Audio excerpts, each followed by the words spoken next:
آج کیا کچھ ہوا اور کون سی کتنی اہمیت کے حامل آج کی سماعت بتائیے گا؟ آج کی سماعت میں بھائی میں تو جج صاحب نے مجھے بلایا تھا، بابر روحان صاحب نے، بابر ستار صاحب نے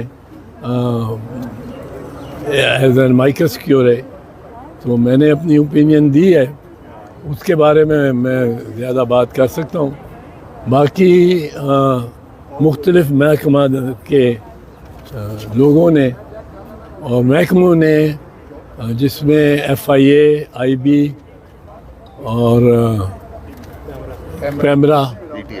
پی ٹی اے، انہوں نے درخواستیں دی تھیں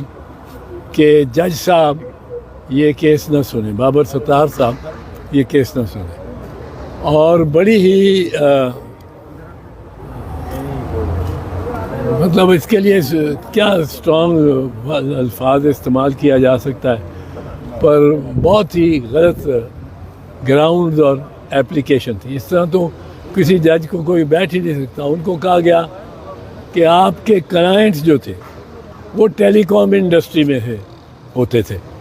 تو اب آپ ٹیلی کام انڈسٹری کا کوئی کیس ہی نہیں سن سکتے۔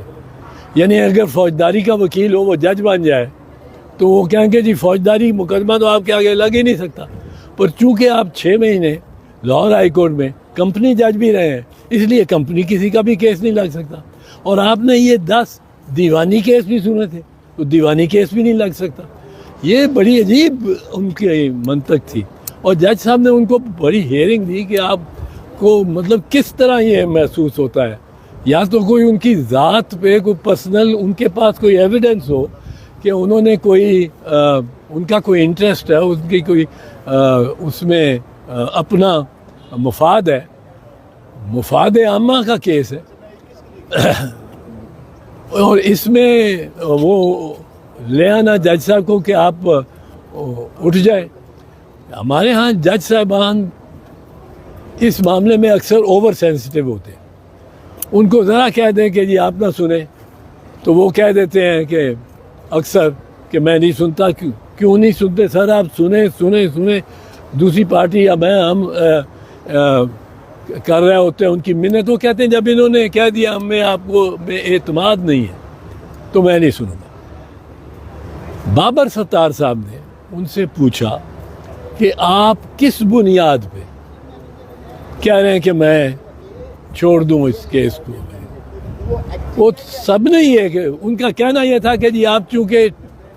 اس انڈسٹری کے کیسز کرتے رہے، یا آپ چونکہ ججوں کا لیٹر میں بھی آپ نے لکھا ہے، ججوں کا لیٹر، اور اس میں آپ نے لیٹر میں حساس ادارے ISI وغیرہ کا نام دیا ہے، تو آپ نہ سنیں۔ جج صاحب نے آج بہت اچھا کام کیا، بہت اچھا، اور وہ یہ ہے کہ انہوں نے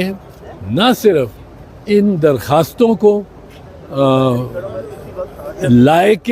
سماعت ہی نہیں سمجھا، اس بنیاد کو کہ آپ فوجداری کیس کرتے رہیں یا آپ دیوانی کیس کرتے رہیں، آپ کیس نہیں سن سکتے، یہ ہر عدالت پہ یہ لگنا شروع ہو جاتا۔ تو جج صاحب نے آج جن محکموں نے بھی یہ درخواستیں اس گراؤنڈ پہ دی ہیں، اور وہ نہیں بتا سکے کہ جج صاحب میں اپنا کون سا تعصب ہے، کیا ہے جج صاحب کا اپنا کیا مفاد ہے۔ ایک سیدھے سادے جج کو جو ایمانداری سے فیصلے کرتا ہو، اس کے اوپر اس طرح کے اعتراض لگا دینا یہ تو روایت ہی بن جائے۔ تو جج صاحب نے ان سب محکموں کو 5-5 لاکھ روپیہ جرمانہ بھی کیا ہر جانہ دینے کے، پتہ نہیں لکھے ہیں کہ سب کو ان کو 5-5 لاکھ روپیہ جرمانہ کیا، تاکہ کنٹیمپٹ اور توہین عدالت کی بھی سزائیں دی۔ یہ اب اس کیس کا کیا مستقبل دیکھ رہے ہیں اعتزاز احسن صاحب آپ پرسنلی؟ میں تو امائکس ہوں، میں کسی پارٹی کو نمائندہ نہیں ہوں، تو یہ دیکھیں گے۔ سرکاری وزیر صاحب کے ایکسٹینشن کے حوالے سے باتیں ہو رہی ہیں، کوئی ترمیم لائی جا سکتی ہیں حکومت کی طرف سے، اگر ایسا ہوتا ہے تو کیسے دیکھتے ہیں؟ اگر چیف جسٹس کا عہدہ صرف اس کو ایکسٹینڈ ہوتا ہے اور ان کے بارے میں یہ ایک ٹینیور پوسٹ بنا دیا جاتا ہے. یعنی اگر قاضی فیض عیسیٰ صاحب کو 3 سال دے دیے جاتے ہیں تو پھر اس کا ایک تو نتیجہ یہ ہے کہ منصور علی شاہ صاحب چیف جسٹس نہیں بن سکیں گے, منیر صاحب چیف جسٹس نہیں بن سکیں گے, یہ اس دوران ریٹائر ہو جائیں گے, اور پھر جو اگلے چیف جسٹس آئیں گے وہ بھی 3 سال کے لیے ہوئے تو جو اچھے جج مندوخیل صاحب اور عائشہ ملک صاحب آئے یہ بھی ریٹائر ہو جائیں گی. اب یہ میرا نہیں خیال کہ قاضی فیض عیسیٰ چیف جسٹس پاکستان میں ایسا کرنا ہے, کیونکہ سارے ججز کو پھر اور صوبہ کے چیف جسٹس کو بھی یہ ملے تو پھر سارے ججز افیکٹ ہوتے ہیں, پتہ نہیں کتنے ججز افیکٹ ہوتے ہیں. تو یہ اگر کیا تو ایک تو یہ لگے گا کہ یہ کوئی رعایت لی ہے, گورنمنٹ سے برات لیا قاضی فیض عیسیٰ صاحب, اور میرا نہیں خیال کہ وہ اچھا اتنی نیک نامی کما کے اس قسم کا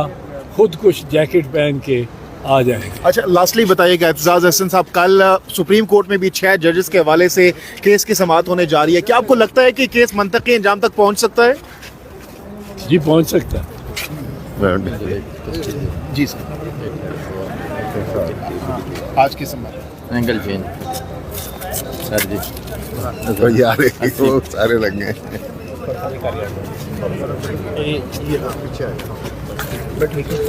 جی سر.